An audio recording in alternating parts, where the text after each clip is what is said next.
what a pain in the neck. I was sort of horrified. I didn't really, understand what was happening. Disgusting with me. 7. My father I think it's the natural purification of the body.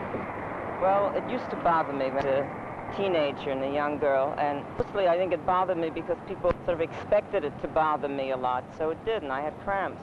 And later on, now it doesn't bother me. My name is Judy Marston, 38, 25, 36. Even though I may look like Miss Universe, up until today, I had one big problem. I repeat, I had one big problem. I was 15 years old and had never gotten my period. Even though my mother had told me that women get their periods between the ages of 8 and 17, I was still unhappy that I hadn't gotten mine. This morning, that all changed. My name is Johnny Stanton. For me, it all started when I went bowling with Judy today. I should have known something was different as soon as she got a strike. She's usually such a rotten bowler. Johnny, do you notice anything different about me today? No. Are you sure? You got rouge on? So what's so different about you? I got my first period today. So what? So what? It's only the first time I've ever gotten it, that's all. I'm 15 years old. So what's the big deal? It means that blood is flowing out of my uterus.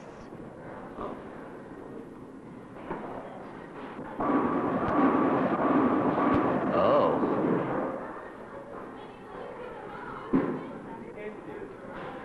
What Judy has just told Johnny is the type of oversimplification that can be easily misunderstood, especially if you get your information on street corners. Yes, it's true that women have menstrual periods, and yes, there is an outflow of blood from the uterus. But what does this mean, and why does it happen? Let's take a closer look as Judy and Johnny learn more about what menstruation means. Those brownies up with the I'll be right back.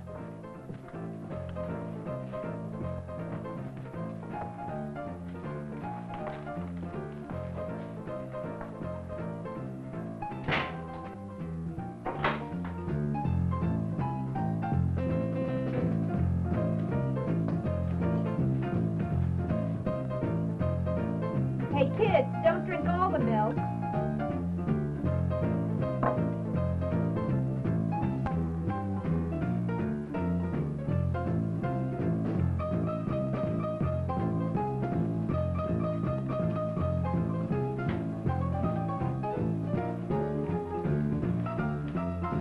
Maybe there's a good movie on. Yeah, maybe. Are you finished with the milk?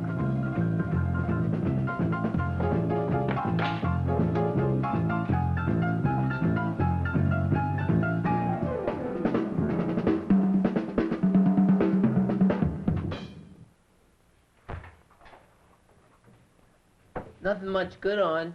Oh, yeah? Have this. Wait.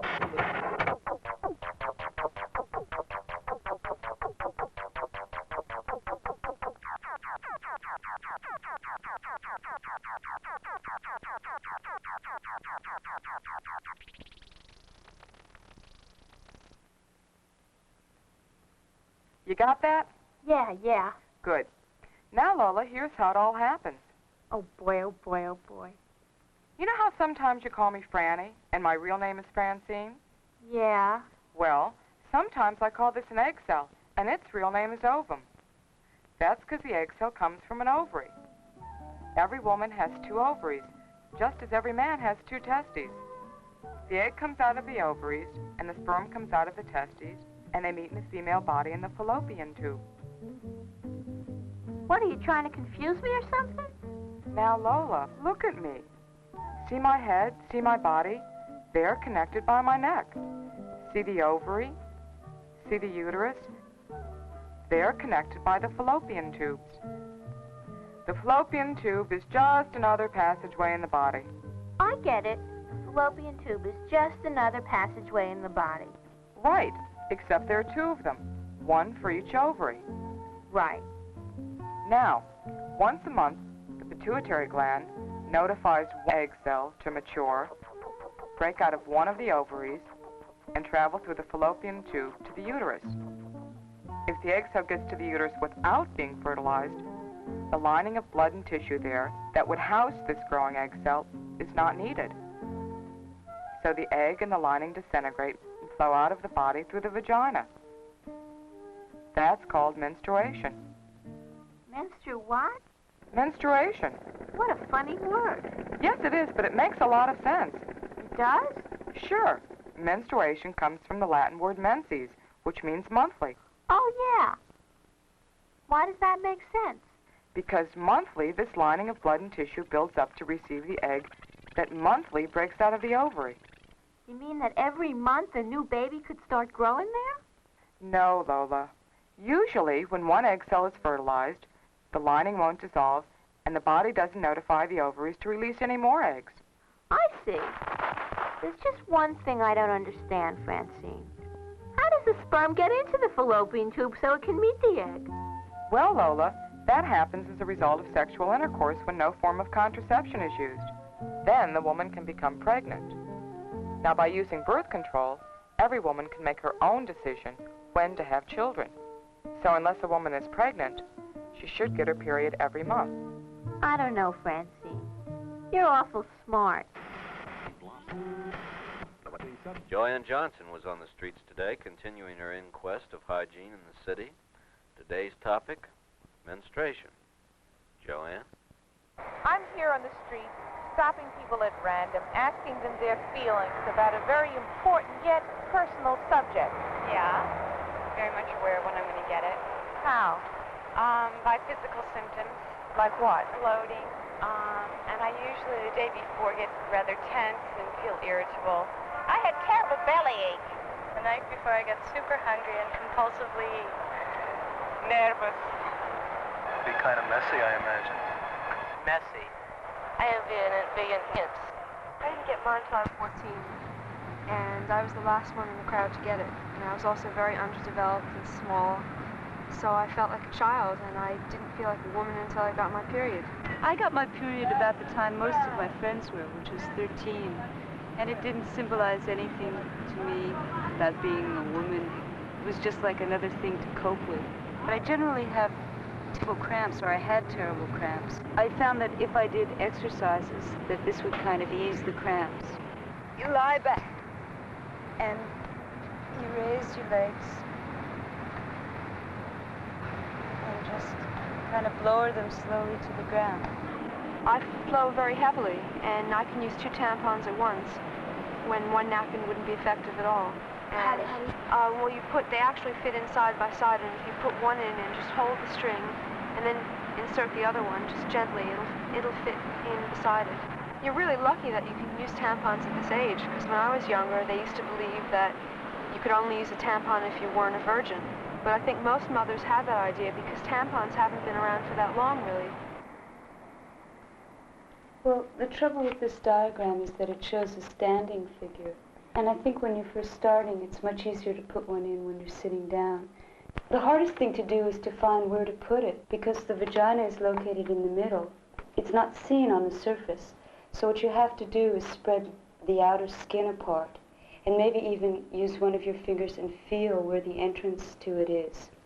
You take the tampon, insert the first segment of the applicator, you hold on to the rim, and then you push this down, and then you remove the applicator. And you don't have to worry about losing a tampon because the cervix prevents it from going very far. So you just should be able to find it with your fingers. And sometimes tampons don't come with an applicator. Just put the tampon itself in, maybe even lubricate the tip to make it go in more easily.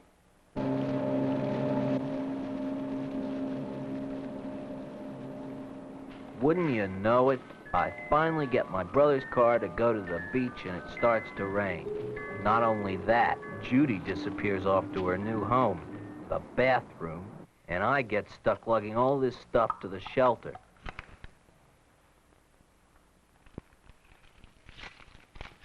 Oh, no.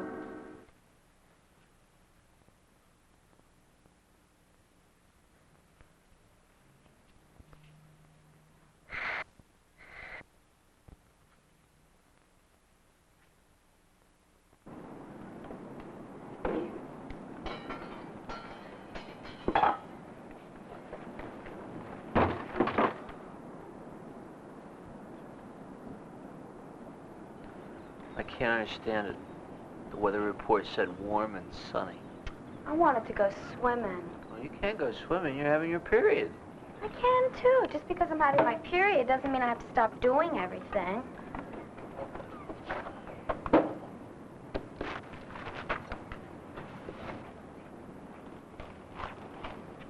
Do you think your period could have caused the rain? Your name, please.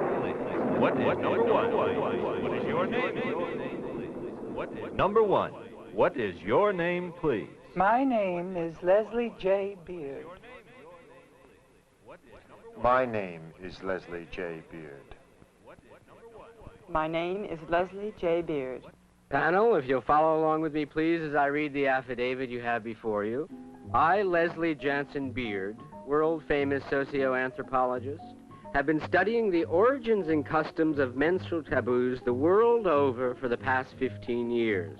It was on my renowned trip to the Australian bush country last year that I discovered the connection between an ancient menstrual fear and the fear we have today of walking under a ladder.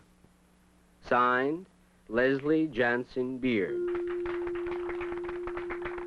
All right, panel. We'll begin our questioning with John Stanton. John? Number one, is it true that meat spoils in the presence of a menstruating woman? Yes, that's true. Number two, do you agree? Wine spoils.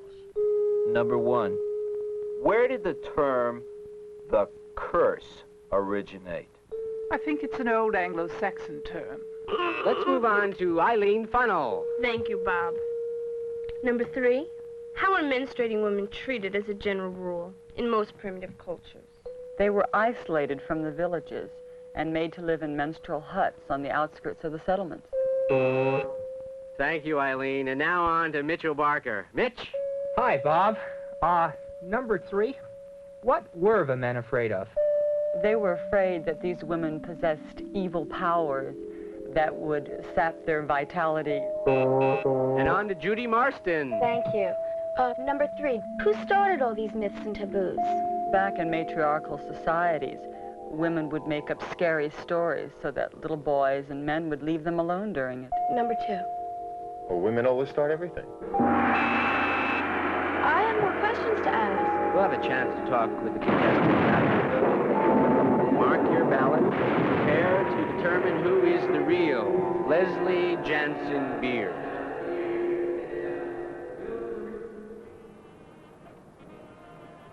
Now, here's a pad that has adhesive on the back of it, you see? Mm-hmm. And it sticks to your panties and you don't need a sanitary belt.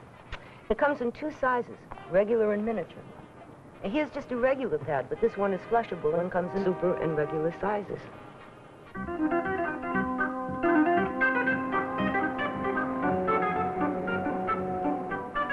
And this kind is narrower, and it tapers, and it has this discreet blue disposable bag that goes with it. Bright blue is discreet? Here's a super pad that has a pad within a pad for extra absorbency. I think I was more interested in a tampon. Well, we've got cardboard applicators, plastic applicators, and stick applicators. And then there's this kind that has no applicator at all. Okay, I'll take a box of those. Okay. $1.49. Hello? What you doing?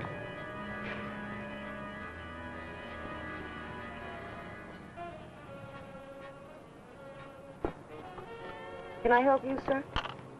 I don't see what I want. I'll just look around, you know?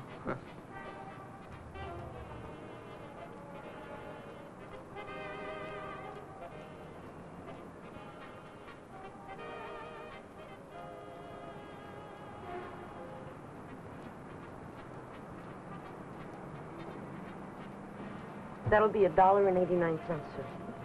They're for my mother. I didn't think they were for you. Gee, I'm sorry. We're all out of the large bags. Thank you. You're welcome. Well, you gonna come to Staten Island and see me play baseball today? Yeah, I guess so. Hey, listen, can we take the ferry? Well, how else are we gonna get there? I don't know.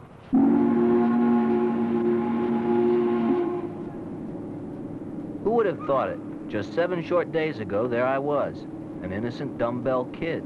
Now here I am, able to buy sanitary napkins without flinching. It's gonna be a good game today. I can really feel it. You feel what? Good and sick, and it couldn't all be from the boat. Maybe you're getting your period. Probably. Hey, look, there's the Statue of Liberty. Oh, yeah. You know, I never noticed it before, but she really looks pregnant. Yeah, she does. Nah, I guess she's just bloated. Yeah.